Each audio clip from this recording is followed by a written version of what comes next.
May 18 praise the lord. ఈ రోజు దేవుని వాగ్దానం. యెహోవా మీకు దొరకు కాలమునందు ఆయనను వెదకుడి, ఆయన సమీపములో ఉండగా ఆయనను వేడుకొనుడి. యెషయా గ్రంథము 55వ అధ్యాయం 6వ వచనం. యెహోవాను వెదకువారు ఆయనను స్తుతించెదరు. యెహోవాను వెదకువారు హృదయమందు సంతోషించుదురు. యెహోవాను వెదకుడి, ఆయన బలమును వెదకుడి, ఆయన సన్నిధిని నిత్యము వెదకుడి. యెహోవాను వెదకువారు ఆయనను స్తుతించెదరు.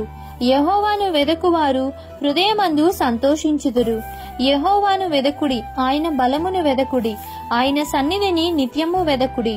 కాబట్టి ఈ దిన వాగ్దానం మీ అందరి జీవితంలో నెరవేరాలని కోరుకుంటూ దేవుని సువార్తా పరిచర్యలో మీ సహోదరి. ఆమేన్. God bless you.